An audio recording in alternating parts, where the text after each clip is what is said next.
Term 1 Physics Board Preparation MCQs. Continuing from previous video. Alright, तो कुछ और numericals MCQ की फॉर्म में. So, an electron experiences an electrostatic force of 3.7 into 10 to the power minus 17 Newton along positive x-axis when placed in an electric field. The electric field intensity is अच्छा in a uniform electric field मान लीजिए इसे, और या फिर ये समझ लीजिए कि electric field intensity at that position where electron is experiencing this force is, और ये चार ऑप्शन दे रखे हैं. So we know that electrons are negatively charged, और क्योंकि वो नेगेटिवली चार्ज हैं इसलिए वो इलेक्ट्रिक फील्ड के अपोजिट डायरेक्शन में फोर्स एक्सपीरियंस करेंगे. तो यहाँ क्या रखा है, प्लस एक्स एक्सिस के अलॉन्ग वो फोर्स एक्सपीरियंस कर रहे हैं, इसका मतलब इसके अपोजिट इलेक्ट्रिक फील्ड की डायरेक्शन होगी, यानी माइनस एक्स एक्सिस. तो सीधे ये और ये ऑप्शन देखिए, माइनस आई कैप माइनस आई कैप, तो ये दो ऑप्शन इनमें से होगा आंसर. और फिर ऊपर से अगर इलेक्ट्रिक फील्ड इंटेंसिटी निकालनी है तो E equal to F upon Q, ये रहा एफ, उसके अपॉन में क्यू रखेंगे यानी कि इलेक्ट्रॉन का चार्ज रखेंगे, तो कभी भी ये आंसर तो आएगा नहीं. So therefore this answer. Otherwise अगर आप बिल्कुल एक्यूरेटली मेजर करना चाहते हैं then here it is. Okay, so E equal to F upon Q, F के प्लेस में 3.7 into 10 to the power minus 17 upon Q के प्लेस में इलेक्ट्रॉन का charge 1.6 into 10 to the power minus 19. So it will be, अगर इसे divide करेंगे approximately it is 2.3 something into 10 to the power 2 newton पर coulomb. And as I told you कि electron है तो जिस साइड फोर्स एक्सपीरियंस कर रहा होगा इलेक्ट्रिक फील्ड में उसके अपोजिट इलेक्ट्रिक फील्ड इंटेंसिटी की डायरेक्शन होगी. Next, two charged bodies having charges minus 8 microcoulomb and 2 microcoulomb are placed 10 centimeter apart. Another body of charge 5 microcoulomb is placed along the line joining 8 and 2 charges in such a way so that 5 microcoulomb charge doesn't experience a force. Okay, आगे कुछ situation दे रखी हैं but it is all about कि उनकी positioning क्या है. Okay, so here it is minus 8 microcoulomb 2 microcoulomb, और उनके बीच की डिस्टेंस है 10 centimetre. All right, so now there is a 5 microcoulomb charge और वो फोर्स एक्सपीरियंस नहीं करता है. तो इट इज़ पॉजिटिव चार्ज, अगर यहाँ पे पॉजिटिव चार्ज प्लेस कर देंगे तो वो बीच में अगर कहीं रखते हैं तो इस पॉजिटिव की वजह से वो रिपल्शन एक्सपीरियंस करेगा, इस नेगेटिव की वजह से attraction. So it will never be at stationary position. So it must be इधर दिस वे और दैट वे. अगर इस साइड रखेंगे तो it is major charge, bigger charge, ये उसे अट्रैक्ट कर लेगा, इससे दूर रखना पड़ेगा. तो इसे यहाँ कहीं देखो, दिस इज 5 माइक्रोकूलम, ये दोनों के दोनों पॉजिटिव हैं, it will push it this way, और ये नेगेटिव चार्ज है, ये इसे अपनी तरफ खींचेगा, और बीच में एक पुश पुल की वजह से एक बैलेंस क्रिएट हो जाएगा. So we can say the repulsion between 2 microcoulomb and 5 microcoulomb will be equal to attraction between minus 8 microcoulomb and 5 microcoulomb. So I'm directly writing this f between these two, से f1 कर रहा हूँ is equal to f2 इन दोनों के बीच का. तो here it is, ये 10 centimetre distance है तो यहाँ पे x डिस्टेंस अपनी तरफ से मान लेते हैं, x सेंटीमीटर ऑफ कोर्स. तो जो f1 है इन दोनों के बीच it is k q1 8, I am not writing micro, मतलब मैं उसे कन्वर्ट नहीं कर रहा हूँ, there is a reason for that. और q2 उसकी जगह 5 रख रहा हूँ, और अपॉन में distance 10 plus x whole square. So why is it so कि मैंने इसमें माइक्रोकूलम को चेंज नहीं किया है, वाई इज इट सो. चलिए पहले दूसरा वाला फोर्स भी रख देता हूँ, उसके बाद हम इस चीज़ के बारे में बात करेंगे. 2 5 upon x square. So actually अगर मैं यहाँ पे माइक्रोकूलम में लिखता हूँ 10 टू द पावर माइनस 6, यहाँ पे 10 टू द पावर माइनस 6, तो इधर भी तो 10 टू द पावर माइनस 6 और 10 टू द पावर माइनस 6 आएगा, दोनों कैंसिल हो जाएंगे. तो इसलिए स्मार्ट थिंकिंग इज दैट कि मत लिखो, और यहाँ पे डिनोमिनेटर में 10 सेंटीमीटर, इसे भी एक्स को भी सेंटीमीटर में मान लो, ये मान लो कि मैंने इसे सेंटीमीटर में ले रखा, मतलब ऑफ कोर्स. तो जो कन्वर्जन फैक्टर, अगर मैं इसे मीटर में कन्वर्ट करता हूँ तो जो कन्वर्जन फैक्टर यहाँ लगेगा वही तो यहाँ लगेगा, तो वो भी कैंसिल हो जाएगा. So that is why I am going straight forward, और हम ये ट्रिकी वे से इग्नोर कर सकते हैं. इग्नोर किया मतलब वो कैलकुलेशन में आके कैंसिल हो जाएगा. So so also this one, so also this one, and taking root, but before that 2 से ये कैंसिल हो जाएगा. 4, जिन्हें ये कैलकुलेशन समझ नहीं आ रही है students, what I can do now, taking root, so x equal to 10 10 सेंटीमीटर। अब वो 10 सेंटीमीटर कहाँ है? इस साइड है, यानी कि 8 माइक्रोकूलम से 20 सेंटीमीटर डिस्टेंस पे और 2 माइक्रोकूलम से 10 सेंटीमीटर डिस्टेंस पे, 2 माइक्रोकूलम से 10 सेंटीमीटर डिस्टेंस पे और -8 से 20 सेंटीमीटर डिस्टेंस पे। तो straight forward this is the answer.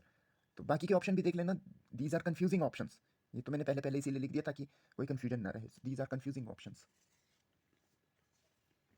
Next one,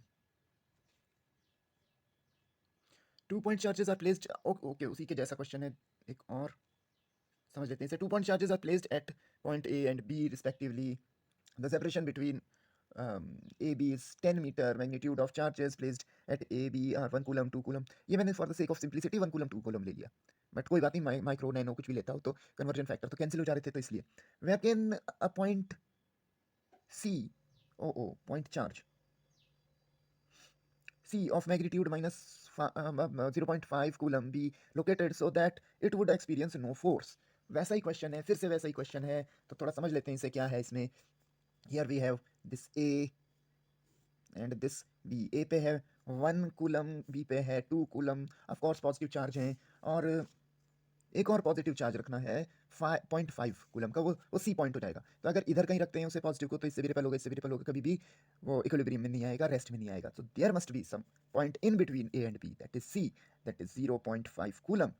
okay, तो अब इसकी वजह से इधर फोर्स एक्सपीरियंस करेगा, इसकी वजह से इधर फोर्स एक्सपीरियंस करेगा, and due to this oppositely pulling forces, वो एक अगर बैलेंस की स्थिति आ जाएगी तो then it will experience no force. Okay, so here are some options, तो चेक कर लेते हैं वंस अगेन, सेम वे। ये 10 मीटर दे रखा है, इनमें से एक डिस्टेंस को x ले लो, so other distance will be 10 minus x। Okay, so clearly ये आंसर नहीं हो सकता, इनफैक्ट इनमें से कोई भी आंसर नहीं हो सकता, सारे आंसर 10 से ज़्यादा के हैं, ये 10 से कम का है, तो straight forward this is the answer. But in case अगर और क्वेश्चन और ऑप्शन दिए होते और कंफ्यूजिंग ऑप्शन दिए होते, then what would be the process. तो इन दोनों के बीच के Q1 की जगह 1, Q2 की जगह 0.5 upon distance x square equal to, दोनों के बीच के 2.5 upon 10 minus X square, cancelled, taking root, cross multiply करके तो कैंसिल हो ही गया पहले ही, पहले क्रॉस मल्टीप्लाई कर लेते हैं। 10 minus X square equal to X square into 2 taking root, 10 minus X equal to X root 2, ये भी इधर चला जाएगा, 10 equal to X 1 plus root 2, ये अपॉन में आ जाएगा, x equal to 10 by root 2 plus 1 equal to 10 root 2 minus 1 upon root 2 plus 1। अच्छा, अब आप कहोगे कि इतना हमें कैसे ध्यान में आएगा, सर ट्राई इट ना, ऐसा आंसर होगा, ये रेशनलाइज्ड नहीं है, और आंसर जो है रेशनलाइज्ड है, so do the rationalisation. Root 2 का स्क्वायर 2, 1 का स्क्वायर 1, डिनोमिनेटर में 1 आ जाएगा, that's all. Now this one, this is the final question and my favourite one.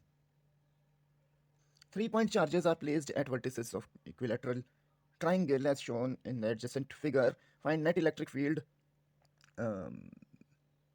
intensity at the centroid। ये हो गया centroid, ये फिर उल्टी सीधी कुछ वैल्यूज दे रखी हैं, there are some options. So now what, थोड़ा समझ लेते हैं और ये भी समझ लेते हैं कि ये कब काम नहीं करेगा। So remember that here we have an equilateral triangle, और कुछ चार्जेस हैं, I am writing them Q Q Q, ये distances I am writing it L L L, but what I am interested कि इसके सेंट्रॉइड पे।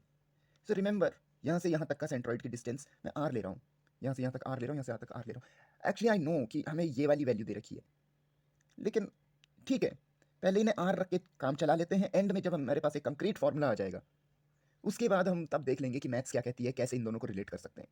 लेकिन जब तक नहीं है तब तक ऐसा लेके चलते हैं। तो इस पॉइंट पे ए की वजह से इलेक्ट्रिक फील्ड इंटेंसिटी इधर काम करेगी। अच्छा, यही क्वेश्चन ऐसे भी आ सकता है कि इस पे फोर्स कितना लगेगा, तो इन सेम थिंग। बट हाँ, ये जो मैं सॉल्यूशन करवा रहा हूँ, ये तीनों जब इक्वल चार्ज हैं तब ढंग से एप्लीकेबल है, अदरवाइज थोड़ा सा लेंथी प्रोसेस हो जाता है, ये इजीली हो जाएगा। सो दिस इज F1, ये एक्ट करेगा, दिस इज F2, ये एक्ट करेगा, दिस इज F3। ये तीनों के तीनों फोर्सेस एक दूसरे के साथ 120 डिग्री का एंगल बनाएंगे।